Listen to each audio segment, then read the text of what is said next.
بسم اللہ الرحمن الرحیم۔ گمنام ہیروز کے معزز ناظرین و سامعین، السلام علیکم۔ ڈاکٹر محمد انیب سلیمی کے ساتھ آپ سن رہے ہیں دیوتا۔ تو آئیے بڑھتے ہیں کہانی کی جانب۔ ہم نے پہلے تجربے کے لیے مورینا کو بستر پر لا کر ڈال دیا۔ وہ بیدار ہو چکی تھی، اس آپریشن سے گزرنا نہیں چاہتی تھی، مجبوراً اسے بستر سے باندھنا پڑا۔ اس کام سے فارغ ہو کر باقی نے اس کے سر پر آہنی کیپ پہنائی، پھر کمپیوٹر کے پاس آ کر مشین کو آپریٹ کرنے لگا۔ میں مانیٹر ٹی وی سکرین پر دیکھ رہا تھا، وہاں تحریر کے ذریعے معلوم ہو رہا تھا کہ مورینا بے ہوش ہو گئی ہے اور درجہ بدرجہ برین واشنگ کے مرحلوں سے گزر رہی ہے۔ باقی بہت ٹھہر کر اور سوچ سمجھ کر آپریٹ کر رہا تھا۔ جب کمپیوٹر نے بتایا کہ اس کی ذہنی سطح ایک بچے کی ذہنی سطح کے برابر ہو گئی ہے تو اس نے مشین کو آف کر دیا۔ میں نے گھڑی دیکھی، رات کے 9 بجے تھے۔ باقی نے مورینا کے سر سے کیپ ہٹائی، پھر اسے اٹھا کر تہہ خانے کے دوسرے حصے میں لے جا کر لٹا دیا۔ پھر اس نے پوچھا، کیا تنانا کو لایا جائے؟ میں نے کہا، مورینا کو بیدار ہونے دو، میں اس آپریشن کا نتیجہ دیکھنا چاہتا ہوں۔ باقی تہہ خانے سے باہر گیا، ایک تھرمس میں کافی اور کچھ کھانے کی چیزیں لے آیا۔ ہم نے بھوک مٹائی، پھر میں نے کافی پینے کے دوران جناب شیخ صاحب کو مخاطب کر کے تمام حالات بتائے۔ پھر کہا، یہ مشین دشمنوں کے ہاتھ لگے تو نقصان دہ ہے، ورنہ ہم اس سے بتھیرے فائدے اٹھا سکتے ہیں۔ اس سلسلے میں آپ کیا فرماتے ہیں؟ انہوں نے جواب دیا، انسان کا ایجاد کردہ کوئی سا بھی ہتھیار اپنے پاس ہو تو اپنی حفاظت کا ضامن ہوتا ہے، دشمن کے ہاتھ میں ہو تو خطرہ بن جاتا ہے۔ جب سے وہ مشین ایجاد ہوئی ہے تب سے کسی ایک کے ہاتھ میں نہیں رہی۔ یہ یقین سے نہیں کہا جا سکتا کہ آئندہ تمہارے ہاتھ میں بھی رہے گی۔ یہ شیطانی چکر ہے، اسے ضائع کر دو۔ اگر دل نہیں مانتا ہے تو اس کے کچھ پرزے ہمیشہ نکال کر کہیں چھپا دیا کرو، اسے مکمل حالت میں کبھی نہ رکھو۔ میں آپ کے مشورے پر عمل کروں گا۔ تم ایک بات بھول رہے ہو، ہارڈی کے پاس جو کاغذات ہیں ان کے ذریعے کوئی ماہر دوسری مشین تیار کر سکتا ہے۔ میں ابھی انہیں ضائع کر دیتا ہوں۔ میں نے کافی کا آخری گھونٹ پیا، پھر ہارڈی کے پاس پہنچ گیا۔ وہ اپنے ایک ماتحت سے پوچھ رہا تھا، کیا رپورٹ ہے؟ ماتحت نے جواب دیا، میں نے اچھی طرح معلوم کیا ہے، مسٹر آئرن کو اسی شہر کے کسی حوالات یا جیل میں نہیں رکھا گیا ہے۔ میں نے اس سلسلے میں بڑی رقمیں خرچ کی ہیں۔ ایک پولیس آفیسر دعویٰ کرتا ہے کہ مسٹر آئرن کو سپر ماسٹر کے ٹارچر چیمبر میں پہنچایا گیا ہے، اور وہ چیمبر کہاں ہے یہ کوئی نہیں جانتا۔ دوسرے ماتحت نے کہا، پولیس اور فوج کے جوان آپ کو بھی تلاش کر رہے ہیں۔ جناب آپ اپنی فکر کریں، ان کے پاس ایسے آلات ہیں جن کے ذریعے وہ تہہ خانوں اور چور راستوں کا سراغ لگا لیتے ہیں۔ ہارڈی نے پریشان ہو کر پیٹر پال کو گالی دی، جس نے دونوں پاؤں سے معذور بنا دیا تھا۔ وہ ویل چیئر یا کسی ماتحت کے بغیر ایک جگہ سے دوسری جگہ نہیں جا سکتا تھا۔ اس نے تمام ماتحتوں کو وہاں سے جانے کے لیے کہا، پھر سوچ میں ڈوب گیا۔ ویل چیئر کو چلاتا ہوا الماری کے پاس آیا، اس کے چور خانے سے مشین کے اہم کاغذات نکالتے ہوئے سوچنے لگا، میں یہ کاغذات کیوں نکال رہا ہوں؟ او گاڈ، میں بے اختیار ایسا کر رہا ہوں۔ وہ پریشان ہو کر ہاتھ روک رہا تھا، مگر وہی کر رہا تھا جو میں چاہتا تھا۔ پھر وہ اپنی پوری قوت ارادی سے کام لینے لگا۔ میں نے ویل چیئر دوسری طرف گھمانے پر مجبور کیا۔ وہ الماری میں کاغذات واپس رکھنا چاہتا تھا۔ آخر مجھے اس کے دماغ پر پوری طرح قبضہ جمانا پڑا۔ وہ گھوم کر ویل چیئر کو چلاتا ہوا میز کے پاس آیا، پھر کاغذات میز پر رکھ کر ماتحت کو آواز دی۔ اس کے آنے پر حکم دیا سلائی لاؤ۔ حکم کی تعمیل ہوئی۔ 1 منٹ کے اندر ماچس مہیا کر دی گئی۔ ہارڈی نے خود ہی کاغذات کو آگ لگا دی، پھر اپنے ماتحت سے کہا، جانتے ہو یہ ٹرانسفارمر مشین کے اہم کاغذات ہیں، فرہاد میرے دماغ میں رہ کر انہیں جلا رہا ہے، کیا تم یہ آگ بجھا سکتے ہو؟ یہ سنتے ہی وہ تیزی سے آگے بڑھا۔ میں اس کے پاس پہنچ گیا، وہ فوراً رک گیا۔ ہارڈی نے ایک دم سے چیخ کر کہا، یہ آگ کس نے لگائی ہے؟ جلدی بجھاؤ۔ وہ ویل چیئر کو تیزی سے چلاتا ہوا آیا۔ ماتحت نے اسے ایک لات ماری۔ کرسی کا پہیہ واپس گھومتا ہوا پیچھے گیا۔ کرسی دیوار سے ٹکرائی، پھر واپس آئی۔ ماتحت نے پھر لات مارتے ہوئے کہا، ہارڈی میں تمہیں لات مارتا ہوں اور ناچتی کرسی ہے۔ وہ کرسی سے گر پڑا، فرش پر رینگتے ہوئے کاغذات کی طرف آنے لگا، چیخ چیخ کر دوسرے ماتحتوں کو بلانے لگا۔ کئی لوگ دوڑتے ہوئے آئے، ان میں سے جس نے آواز سنائی میں اس کے دماغ میں پہنچ گیا۔ اس نے آگے بڑھ کر اپنے باس کے منہ پر ٹھوکر ماری، دوسرے نے اسے پکڑ لیا۔ میں نے تیسرے کے ذریعے ہارڈی کو ٹھوکر مارتے ہوئے کہا، کاغذات جل چکے ہیں، اپنے ماتحتوں سے لات اور جوتے کھانے کے بعد تمہیں شرم سے مر جانا چاہیے۔ وہ جنون کی حالت میں فرش پر ہاتھ مار رہا تھا، گالیاں دے رہا تھا۔ میں نے اس کی زبان دانتوں تلے دبوا دی۔ وہ تکلیف کی شدت سے تلملا گیا۔ میں نے کہا، اب گالی نکلے گی تو زبان آدھی کٹ جائے گی۔ وہ غصے سے ہانپتے ہوئے بولا، اگر میں زندہ رہ گیا تو یہی برا وقت تم پر لاؤں گا۔ میں نے پوچھا، کیا ٹیلیپیتھی سیکھنے کی حسرت اب بھی ہے؟ ہاں ہے، اور مرتے دم تک رہے گی۔ تم یہ کاغذات جلا کر سمجھتے ہو اب کوئی ٹیلیپیتھی جاننے والا پیدا نہیں ہوگا؟ میں دعویٰ کرتا ہوں میرے خاندان میں ابھی ایسے افراد ہیں جو یہ علم حاصل کر لیں گے۔ میں اس کا چیلنج سن رہا تھا اور اس کے دماغ کی تہہ میں اتر کر مزید معلومات حاصل کر رہا تھا۔ مجھے تسلیم کرنا پڑا، اس کا دعویٰ درست ہو سکتا ہے۔ دراصل ہم اتنے الجھاوے میں میجر برائٹ کو بھول گئے تھے۔ آئرن نے اسے ٹریپ کیا تھا۔ اسے اپنی آنکھوں سے سحر زدہ کرنے کے بعد اس سے مشین کا مکمل نقشہ بنوایا تھا۔ اسے آپریٹ کرنے کے تمام طریقے اور مختلف تفصیلات لکھوا لی تھیں۔ میجر برائٹ اپنے ہوش و حواس میں ایسا کرنے سے انکار کرتا تھا، لیکن خود فراموشی کے عالم میں وہی کام کرتا جاتا تھا۔ اگر میجر برائٹ مارا نہ جاتا تو اب تک ان کے لیے مشین تیار کر چکا ہوتا۔ ہارڈی کے دماغ نے بتایا، مشین کا وہ تمام نقشہ اور تمام تفصیلات اس کی ایک بہن سلارا اور ایک بھائی جارج فری مین کے پاس ہیں۔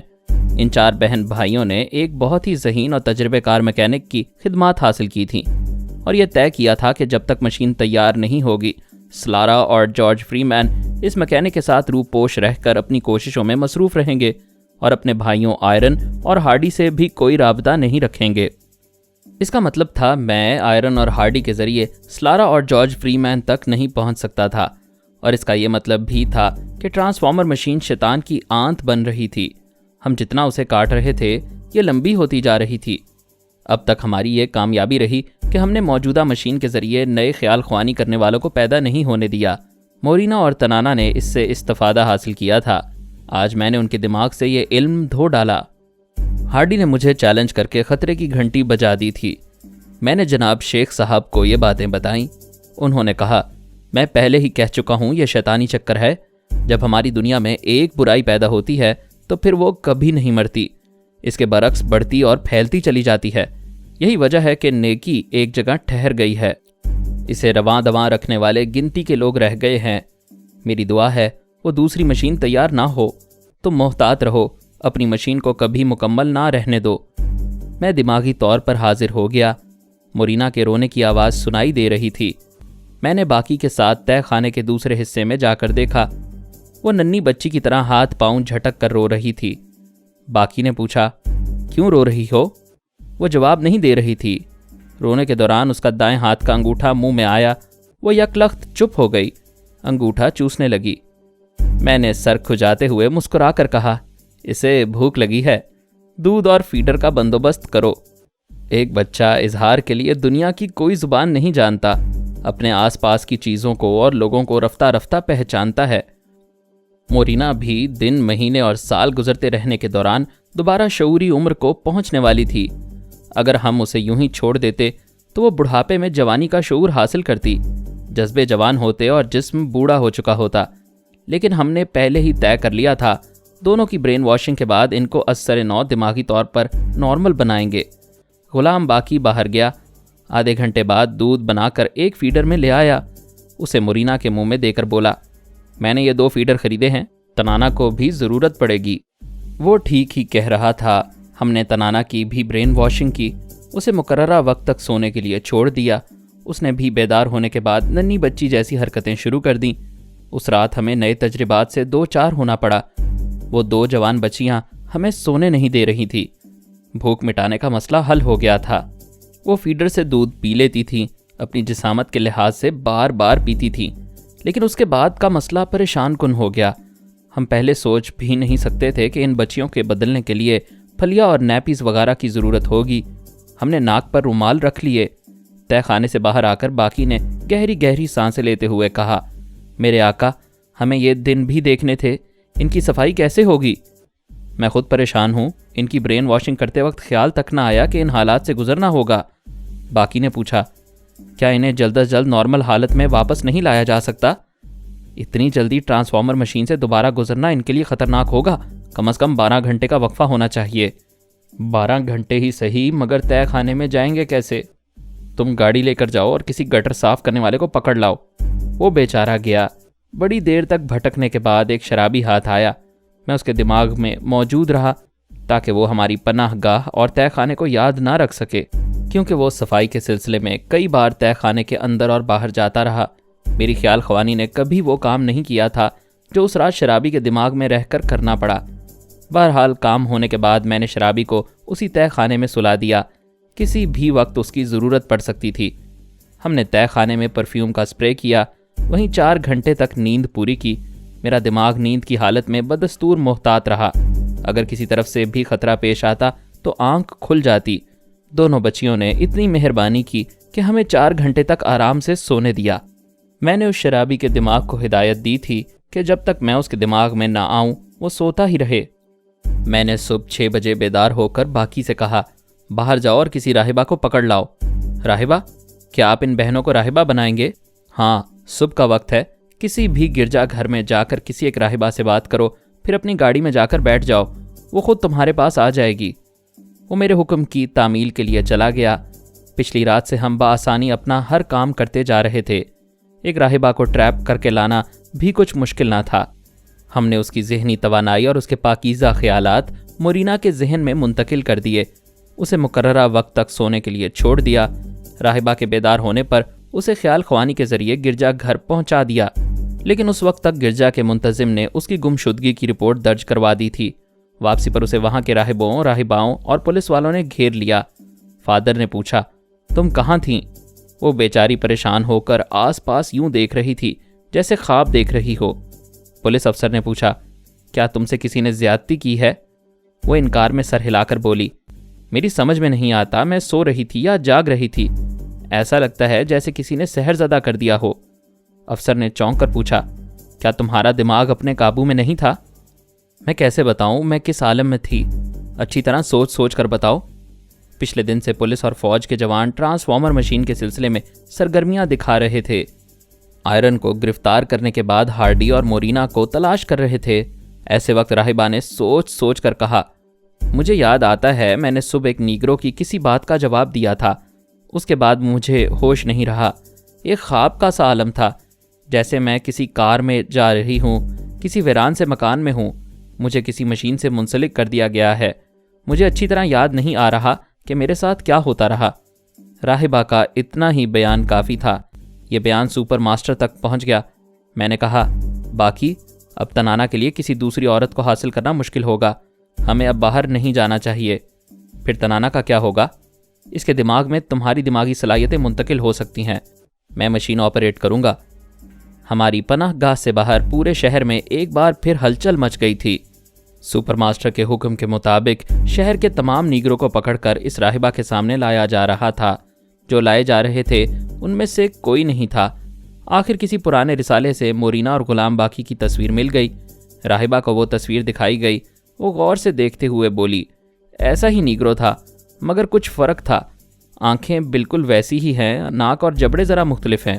انٹیلیجنس کے افسر نے کہا، پھر تو وہ غلام باقی ہی ہے، ریڈی میڈ میک اپ کے ذریعے تھوڑی سی تبدیلی کی جا سکتی ہے۔ بہرام گنگولی نے کہا، مشین کے سلسلے میں فرہاد پر بھی شبہ کیا جا سکتا ہے۔ میں آئرن کے دماغ کو کھنگال چکا ہوں، مشین دونوں بھائیوں کے پاس نہیں ہے۔ غلام باقی بلا شبہ فرہاد کا آدمی ہے۔ یہ لوگ مشین کے ساتھ اسی شہر میں کہیں چھپے ہوئے ہیں۔ میں پچھلی رات سے تہہ خانے میں مصروف تھا۔ ادھر آئرن کو اتنی اذیتیں پہنچائی گئی تھیں کہ اس کا دماغ کمزور ہو کر بہرام گنگولی کے اختیار میں آ گیا تھا۔ بہرام نے تنویمی عمل کے ذریعے اسے معمول بنا کر پوچھا، ٹرانسفارمر مشین کے بارے میں جو کچھ جانتے ہو بیان کرو۔ آئرن نے کہا، وہ مشین جنرل ڈیکورا کے پاس تھی، تنانا اور فرہاد نے اسے چرا کر دوسری جگہ چھپا دیا۔ تنانا اپنی بہن کو ہمارے شہر سے نکالنا چاہتی تھی، اس لیے مشین ضروری تھی، جبکہ فرہاد اس مشین کو نابود کر دینا چاہتا تھا۔ بہرام نے پوچھا، تمہیں یہ ساری باتیں کیسے معلوم ہوئی؟ اس نے جواب دیا، میرے ہمزاد ہارڈی کو قسمت سے موقع مل گیا۔ تنانا ایک ہوٹل میں اس سے ملی اور اس نے آنکھوں سے سحر زدہ ہو کر یہ ساری باتیں سنائی جو میں بیان کر رہا ہوں۔ بہرام نے سوال کیا، جب تمہیں معلوم ہوا کہ مشین تنانا کے پاس ہے تو اسے حاصل کرنے کے لیے تم نے کیا کیا؟ کچھ نہیں کرنا تھا، ہم سے پہلے ہی وہ مشین اس کا باڈی گارڈ پیٹر پال لے گیا تھا، پھر ہمیں اس سلسلے میں کچھ معلوم نہ ہو سکا۔ کیا وہ مشین تمہارے ہمزاد ہارڈی کے پاس ہو سکتی ہے؟ میں یقین سے کہتا ہوں اس کے پاس نہیں ہے۔ ہارڈی کا پتہ بتاؤ۔ آئرن نے ایک معمول کی حیثیت سے اپنے ہمزاد کا پتہ بتا دیا۔ بہرام نے کہا، لیڈی کرینہ کے بیان کے مطابق تم نے ایک بار میجر برائٹ کو ٹریپ کیا تھا اور اس سے اہم معلومات حاصل کی تھیں، اس بارے میں وضاحت سے بیان کرو۔ آئرن نے وضاحت سے بتایا کس طرح میجر برائٹ سے مشین کا نقشہ اور تفصیلات معلوم کی گئی ہیں اور ان کی روشنی میں کہیں بڑی رازداری سے دوسری مشین تیار کرنے کی کوششیں جاری ہیں۔ یہ ایک دھماکہ خیز اطلاع تھی۔ بہرام نے کرید کر آئرن سے سوالات کیے، اس کی بہن سلارا اور جارج فری مین کا حلیہ، پتہ، ٹھکانہ، زمین، جائیداد، شناختی کارڈ اور پاسپورٹ وغیرہ کے متعلق پوچھتا رہا۔ آئرن کا ایک ہی جواب تھا، میری بہن سلارا اور بھائی جارج فری مین نے اپنا یہ نام اور پچھلے تمام حوالے ختم کر دیے ہیں۔ پچھلے 2 ماہ سے ہمارا ان سے کوئی رابطہ نہیں ہے۔ وہ مشین کے سلسلے میں کامیاب ہونے کے بعد ہی منظر عام پر آئیں گے۔ چونکہ ٹرانس میں آنے والا معمول کبھی جھوٹ نہیں بولتا، اپنے عامل سے کوئی بات نہیں چھپاتا، اور اسی لیے آئرن کی باتوں پر بھروسہ کرنا پڑا۔ صبح ہونے سے پہلے ہارڈی کو بھی گرفتار کر لیا گیا۔ اس نے بیان دیا، میں تقریباً مشین تک پہنچ گیا تھا۔ پیٹر پال نے گولیاں چلا کر مجھے دونوں پاؤں سے معذور کر دیا۔ تنانا نے جو اہم کاغذات دیے تھے انہیں فرحاد نے خیال خوانی کے ذریعے آ کر جلا ڈالا۔ ان تمام بیانات کی روشنی میں یہ ثابت ہو گیا کہ مشین اور دونوں بہنیں فرحاد کے قبضے میں ہیں۔ سپر ماسٹر نے بہرام کو اپنے پاس بلا کر کہا، گنگولی، تم اچھے جا رہے ہو۔ تم نے مشین سے تعلق رکھنے والے پیٹر پال، آئرن اور ہارڈی سب کو گرفتار کیا۔ بس آخری کوشش کر ڈالو، فرحاد اس شہر سے باہر نہیں نکل سکے گا۔ میں نے شہر کے چاروں طرف مسلح فوجیوں کی آہنی دیوار کھڑی کر دی ہے۔ وہ فضائی اور دریائی راستوں سے بھی نہیں جا سکے گا۔ میں اس کمبخت کے لیے چپے چپے پر بارود بچھا رہا ہوں۔ میں تمہیں خصوصی اختیارات کے کاغذات دے رہا ہوں۔ ان کے ذریعے تم کسی بھی گھر میں گھس کر طے خانے اور چور راستوں کا سراغ لگا سکتے ہو۔ میں نے کہا، باقی ہمارے اطراف گھیرا تنگ ہو رہا ہے، ہم طے خانے میں بھی محفوظ نہیں رہ سکیں گے۔ مشین کو 4 سوٹ کیس میں پیک کرو۔ تنانا ٹرانسفارمر مشین کے آپریشن سے گزر چکی تھی، ابھی سو رہی تھی۔ مورینا کچھ دیر میں بیدار ہونے والی تھی۔ اس شرابی کو میں نے اب تک سلا رکھا تھا۔ ہم مشین پیک کرنے کے بعد 4 سوٹ کیس گیرج میں لے آئے۔ فرنینڈو نے مجھے جو مخصوص کار دی تھی اس کی ڈگی میں 4 سوٹ کیس رکھ دیے۔ میں نے وہی 2 پرزے پھر نکال لیے تھے۔ انہیں لے کر باغیچے کے ایک گوشے میں آیا، وہاں تھوڑی سی کھدائی کی، پھر پلاسٹک کی تھیلی میں لپٹے ہوئے پرزوں کو وہاں چھپا کر مٹی برابر کر دی۔ غلام باقی گیرج میں انتظار کر رہا تھا۔ اس نے پوچھا، کیا ہم یہاں سے جا رہے ہیں؟ میں اس کار میں جا رہا ہوں۔ راستوں کی سخت چیکنگ ہو رہی ہے، فوجی جوان کار کی ڈگی کھول کر دیکھ سکتے ہیں۔ میں بچ نکلنے کی کوشش کروں گا، تم اندر جاؤ، مورینا بیدار ہوگی۔ اس میں یقیناً ایک راہبہ کی سادگی اور سچائی پیدا ہو چکی ہوگی۔ فی الحال تم اس سے نفرت نہ کرنا۔ اس کے ساتھ یہاں سے نکل کر قریبی پولیس اسٹیشن چلے جاؤ، خود کو قانون کے حوالے کر دو۔ اس کے بعد میں تمہیں گائیڈ کرتا رہوں گا۔ تنانا اور اس شرابی کا کیا ہوگا؟ تمہارے جانے کے بعد وہ بھی یہاں سے نکل جائیں گے۔ میں نے کار گیرج سے نکالی، پھر وہاں سے ڈرائیو کرتا ہوا جانے لگا۔ باقی میری ہدایت کے مطابق طے خانے میں آیا۔ مورینا بستر پر بیٹھی پریشانی سے سوچ رہی تھی، میں کہاں ہوں؟ یہ کون سی جگہ ہے؟ وہ بستر سے اٹھ کر طے خانے کے دوسرے حصے میں آئی۔ اپنی بہن تنانا کو دیکھ کر یاد آیا کہ وہ دونوں بہنیں فرحاد کے ساتھ کسی پناہ گاہ میں آئی تھیں، پھر اسے جبراً ٹرانسفارمر مشین کے عمل سے گزارا گیا تھا۔ اس نے سوچا، کیا فرحاد اور غلام باقی نے میری ٹیلی پیتھی کی صلاحیتیں ختم کر دی ہیں؟ وہ خیال خوانی کی کوشش کرنے لگی۔ اتنے میں غلام باقی کی آواز سنائی دی، کیا سوچ رہی ہو؟ اس نے پلٹ کر دیکھا، پھر پوچھا، تم نے ہم بہنوں کے ساتھ کیا کیا ہے؟ تمہیں آئرن اور ہارڈی کے شہر سے نکالا ہے۔ ٹیلی پیتھی تم دونوں کے لیے عذاب جان بن گئی تھی، ہم نے اس عذاب سے بھی تمہیں نجات دلا دی۔ مورینا نے ایک سرد آہ بھر کر کہا، یہ تم نے اچھا نہیں کیا۔ باقی نے کہا، تم تو بہت مغرور اور تنک مزاج ہو، کیا ہماری اس حرکت پر غصہ نہیں آ رہا ہے؟ وہ آہستہ آہستہ چلتی ہوئی باقی کے سامنے آئی، پھر اس کے شانے پر ہاتھ رکھ کر بولی، میرے بچے، ہم سب فانی ہیں، غصہ اور غرور انسان کو وقت سے پہلے مار ڈالتا ہے۔ پھر اس نے سینے پر صلیب کا نشان بناتے ہوئے کہا، مسیح اعظم ہمیں صبر کی توفیق دے، جو چیز ہم سے چھن جائے اس پر افسوس نہیں کرنا چاہیے۔ ٹرانسفارمر مشین نے کرشمہ دکھایا تھا۔ وہ راہبہ کے انداز میں سوچ رہی تھی اور بول رہی تھی۔ میں نے شرابی کو جگایا، وہ اٹھ کر بیٹھ گیا۔ مورینا اور باقی کو دیکھ کر بولا، میں کہاں ہوں؟ باقی نے کہا، تم نے رات کو زیادہ پی لی تھی، بھٹک کر یہاں آ گئے تھے، اب یہاں سے جاؤ، پولیس آنے والی ہے۔ وہ بڑبڑاتا ہوا تہہ خانے سے باہر چلا گیا۔ میں نے کہا، باقی پولیس اسٹیشن جانا ضروری نہیں ہے، وہیں سے فون پر رابطہ قائم کرو، فوجی جوان دوڑے چلے آئیں گے، مگر تھوڑا انتظار کر لو، تنانا کو بیدار ہونے دو۔ باقی نے وقت گزارنے کے لیے مورینا سے پوچھا، کیا تمہیں پچھلی تمام باتیں یاد ہیں؟ بے شک، بھلا یاد کیوں نہیں رہیں گی؟ کیا تمہیں یاد ہے تم ننھی سی بچی بن گئی تھی؟ وہ مسکراتے ہوئے بولی، میری طرح ہر عورت پہلے بچی ہوتی ہے، لیکن تم پچھلی رات بچی بن گئی تھی، ہم نے تم دونوں بہنوں کا برین واش کیا تھا۔ کیا ہوگا، بے ہوشی میں عمر کا کتنا حصہ گزر جاتا ہے یہ معلوم نہیں ہوتا، اسی طرح مجھے برین واشنگ کے متعلق کچھ معلوم نہیں ہے۔ تم ابھی کیا محسوس کر رہی ہو؟ میں خود کو بہت ہلکی پھلکی محسوس کر رہی ہوں، یوں لگتا ہے جیسے میں نے نیا جنم لیا ہے۔ آئرن کی آنکھیں یاد آتی ہیں؟ آئرن؟ وہ سوچنے لگی، اس کا تصور کرنے لگی، پھر بولی، ہاں، بڑی خطرناک آنکھیں ہیں، میں کبھی ان کے سامنے نہیں جاؤں گی۔ تمہیں جانا چاہیے، تم تو اس سے عشق کرتی ہو۔ وہ ایک گہری سانس لے کر بولی، انسان خطا کا پتلا ہے، خداوند یسوع ہم سب کو معاف کرے، میں گناہ گار ہوں، اب میں ساری زندگی راہبہ بن کر چرچ میں گزاروں گی۔ باقی نے کہا، کتنے نیک خیالات ہیں، خدا ہر بیوٹی کوئین کو ایسے نیک اور پارسا خیالات عطا فرمائے، آمین۔ 1 گھنٹے بعد تنانا بیدار ہو گئی۔ مورینا اور باقی اسے خاموشی سے تکنے لگے، وہ ٹرانسفارمر مشین کا رد عمل دیکھنا چاہتے تھے۔ وہ تھوڑی دیر تک بستر پر پڑی رہی، کچھ سوچتی رہی، پھر اٹھ کر بیٹھ گئی۔ مورینا اور باقی اس کے سامنے آ گئے۔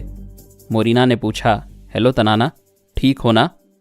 وہ ذرا نکاہت سے مسکرا کر بولی، ٹھیک ہوں، ذرا کمزوری محسوس ہو رہی ہے۔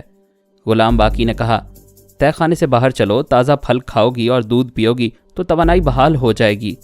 اس نے بستر سے اتر کر ساتھ چلتے ہوئے پوچھا، میرے آقا کہاں ہیں؟ آقا؟ باقی نے تعجب سے پوچھا، کون آقا؟ تنانا نے کہا، وہی جو تمہارے ہیں، وہ میرے بھی آقا ہیں، میں ان کی باندھی ہوں، اپنی کھال کے جوتے بنا کر انہیں پہنا سکتی ہوں۔ یا حیرت، باقی نے پوچھا، تم میرے آقا فرہاد صاحب کو پوچھ رہی ہو؟ اور کون ہو سکتا ہے میرا آقا؟ بتاؤ نا، وہ کہاں ہیں؟ باقی نے کہا، کوئی آقا اپنی غلام اور باندی کو بتا کر نہیں جاتا، وہ بھی مجھے بتا کر نہیں گئے، اتنا ضرور کہا ہے کہ ہم خود کو قانون کے محافظوں کے حوالے کر دیں۔ تنانا نے کہا، جب میرے آقا کا حکم ہے تو ہم ابھی تعمیل کریں گے۔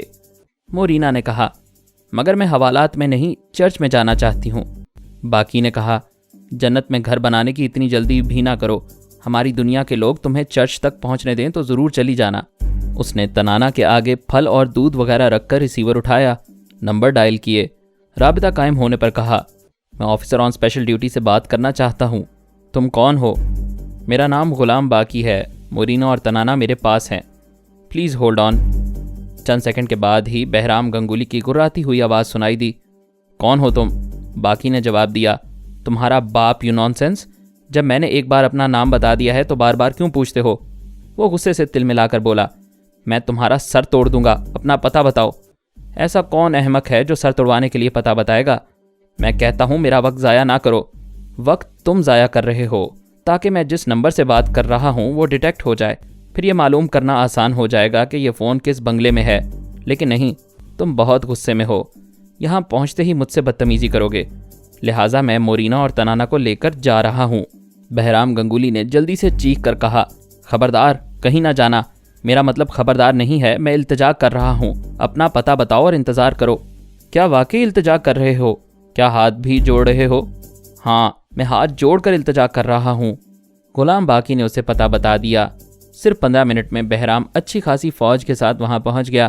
اس بنگلے کو چاروں طرف سے گھیرنے کے بعد ایک افسر نے بلند آواز سے کہا، مسٹر باقی، تم تینوں ہاتھ اٹھا کر باہر آ جاؤ، اگر اور یہاں کوئی چھپا ہوا ہے تو اسے بھی یہی حکم دیا جاتا ہے۔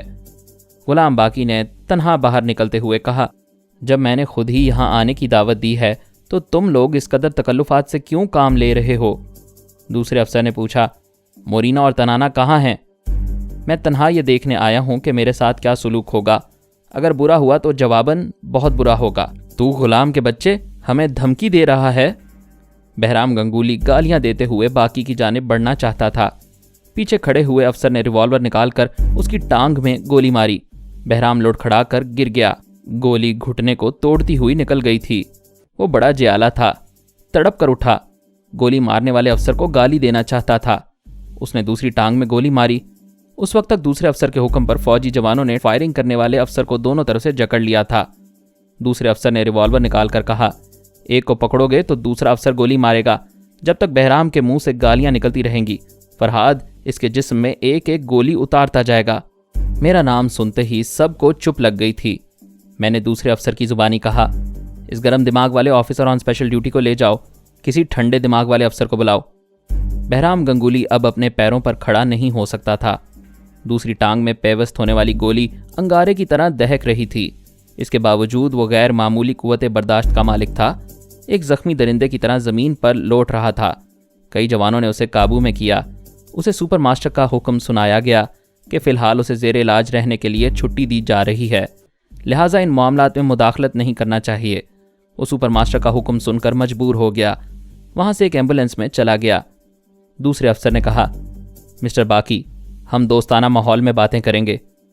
غلام باقی چند افسران کے ساتھ اس بنگلے کے ڈرائنگ روم میں آیا۔ وہاں مرینا اور تنانا موجود تھیں۔ ان کا تعارف افسروں سے کروایا گیا۔ باقی نے کہا، آپ اپنے جوانوں کو حکم دے سکتے ہیں کہ وہ پورے بنگلے کی تلاشی لیں اور طے خانے میں بھی جا کر مطمئن ہو جائیں۔ فوجی جوان اپنے افسر کے حکم کی تعمیل کرنے لگے۔ ایک اور افسر نے پوچھا، مس مورینا، آپ اور مس تنانا خیال خوانی کرتی ہیں؟ مورینا نے جواب دیا، پچھلی رات تک کر سکتی تھیں۔ فرحاد نے ٹرانسفارمر مشین کے ذریعے ہمارے دماغ کو ٹیلی پیتھی سے خالی کر دیا ہے۔ وہ ٹرانسفارمر مشین کہاں ہے؟ فرحاد صاحب لے گئے ہیں۔ وہ یہاں سے کب گئے؟ تقریباً 2 گھنٹے ہو چکے ہیں۔ سنا ہے مشین کافی بڑی ہے، وہ اسے کیسے لے کر گئے ہیں؟ مشین کے 4 حصے کیے گئے ہیں، انہیں 4 سوٹ کیسوں میں رکھ کر کار کی ڈگی میں لے گئے ہیں۔ مسٹر باقی، تم مسٹر فرحاد کے وفادار ہو؟ تنانا نے کہا، میں بھی وفادار ہوں۔ مورینا نے کہا، میں صرف فرحاد کی نہیں، ساری انسانیت کی خدمت کرنا چاہتی ہوں، اس لیے راہبہ بننا چاہتی ہوں۔ افسر نے مورینا کو نظر انداز کر کے تنانا اور باقی سے پوچھا، تم دونوں وفاداری کا دعویٰ کرتے ہو، پھر فرحاد صاحب کے متعلق جو رپورٹ دے رہے ہو اسے ہم سچ کیسے مان لیں؟ آپ کو ماننا ہوگا، کیونکہ 2 گھنٹے پہلے مشین یہاں تھی، اب نہیں ہے۔ اس طرح ثابت ہوتا ہے کہ فرحاد صاحب مشین لے گئے ہیں اور اسے لے جانے کے لیے کار استعمال کی ہے۔ دوسرے افسر نے کہا، ابھی مسٹر فرحاد نے بہرام صاحب کو گالیاں دینے کی سزا دی ہے، کیا وہ یقین دلا سکتے ہیں کہ مشین ان کے پاس ہے؟ میں نے ایک افسر کی زبان سے کہا، میں فرحاد بول رہا ہوں، مجھے مشین کے متعلق یقین دلانے کی ضرورت ہی کیا ہے؟ میں تم لوگوں کے درمیان مسلسل نہیں رہ سکتا، کیونکہ اپنی جگہ مصروف ہوں۔ البتہ میرے ساتھیوں کو خطرہ لاحق ہوگا تو میں ان کی حفاظت کے لیے پہنچ جاؤں گا۔ میں جا رہا ہوں۔ باقی نے کہا، آفیسر، میرے آقا کو بار بار یہاں آنے کی زحمت نہ دو، ہم جو بیان دے رہے ہیں وہ غلط نہیں ہے۔ افسر نے کہا، اگر تمہارا بیان بالکل درست ہے تو سچ کہنے میں بھی کوئی مصلحت ہوگی۔ باقی نے کہا، مورینا راہبہ بن کر جنت میں جانا چاہتی ہے، ہم سچ بول کر جانا چاہتے ہیں۔ بھلا ہم مورینا سے پیچھے کیوں رہیں گے؟ کیوں تنانا؟ اور نہیں تو کیا یہ یقین نہیں کرتے؟ نہ صحیح، ہم تو سچ بولتے رہیں گے۔ افسر نے کہا، اب تک ٹرانسفارمر مشین جسے ملتی رہی وہ اسے لے کر دوسروں سے چھپاتا رہا، مگر تم لوگ فرحاد صاحب کا بھید کھول رہے ہو۔ باقی نے کہا، صرف اتنا ہی نہیں، کار کا ماڈل اور نمبر وغیرہ بھی نوٹ کر لو۔ افسر نے فوراً ہی نوٹ کیا، پھر ٹرانسمیٹر سے ہدایات دینے لگا کہ فلاں ماڈل اور نمبر کی گاڑی جہاں نظر آئے اسے گھیر لو۔ پھر اس نے کہا، مسٹر باقی، اگر یہ کار پکڑی گئی تو اس کے ساتھ مسٹر فرحاد بھی پکڑے جائیں گے۔ بے شک پکڑے جائیں گے۔ اس کا مطلب ہے مسٹر فرحاد کوئی زبردست چکر چلا رہے ہیں، یہ تو وہی بتا سکتے ہیں۔ افسر نے جوانوں کو حکم دیا، ان تینوں کو گاڑی میں بٹھاؤ۔ دوسرے جوانوں نے آ کر کہا، سر، ہم نے پورا بنگلہ اور تہہ خانہ دیکھ لیا ہے، یہاں کوئی قابل گرفت چیز نہیں ہے۔ ایک فوجی جوان ہتھ کڑی لے کر آگے بڑھا۔ باقی نے کہا، آفیسر، ہتھ کڑی لگائی جائے گی تو یہاں تم سب ایک دوسرے کو گولی مارنا شروع کر دو گے، بولو کیا منظور ہے؟ افسر نے ہتھ کڑی لگانے سے منع کیا۔ تینوں کو گاڑی کے پچھلے حصے میں پہنچایا گیا۔ میں دوسری جگہ مصروف تھا، میں نے پچھلی رات سے منگل پانڈے کی خبر نہیں لی تھی، اس کی طرف سے قدرے اطمینان تھا۔ سپر ماسٹر اور بہرام کو یقین تھا کہ اسی کے ذریعے مشین ہاتھ آئے گی، لہٰذا اسے خاص مہمان بنا کر رکھا گیا تھا۔ ویسے سپر ماسٹر در پردہ یہ معلومات حاصل کر رہا تھا کہ منگل پانڈے کی ہندوستان میں کیا حیثیت تھی، اور وہ امریکہ پہنچتے پہنچتے کس طرح انٹرنیشنل جاسوس بن گیا تھا۔ ایک سراغ رساں نے رپورٹ دی، منگل پانڈے انڈین انٹیلیجنس کے ساتھ اس طیارے میں تھا جس میں پارس بھارت سے فرار ہو رہا تھا۔ وہ طیارہ اغوا ہو کر تل ابیب پہنچایا گیا۔ وہاں جس طرح پارس، سونیا اور شیبا وغیرہ کو شاہی مہمان بنا کر رکھا گیا تھا، اسی طرح منگل پانڈے کو بھی VIP حیثیت دی گئی تھی۔ اس سلسلے میں شبہ ہے کہ پانڈے کو فرحاد کی سرپرستی حاصل ہے، یا پھر منگل پانڈے نے تل ابیب میں حیرت انگیز کارنامے انجام دیے تھے، اس لیے اسرائیلی حکام اس کی قدر کرتے تھے اور اپنے ہاں انٹیلیجنس میں ایک اعزازی عہدہ دیا تھا۔ مزید اقساط سننے کے لیے ہمارے چینل کا سبسکرائبر بنیں اور ساتھ ہی بیل آئیکن کو کلک کریں تاکہ آپ کو ہر آنے والی نئی ویڈیو کی نوٹیفیکیشن ملتی رہے۔ ہماری ویڈیوز کو لائک اور شیئر کریں اور ہمیں اپنی دعاؤں میں یاد رکھیے گا۔ ISI اور پاک آرمی زندہ باد، پاکستان پائندہ باد۔ ہم پھر ملیں گے انشاءاللہ ایک نئی قسط کے ساتھ، تب تک کے لیے اللہ حافظ۔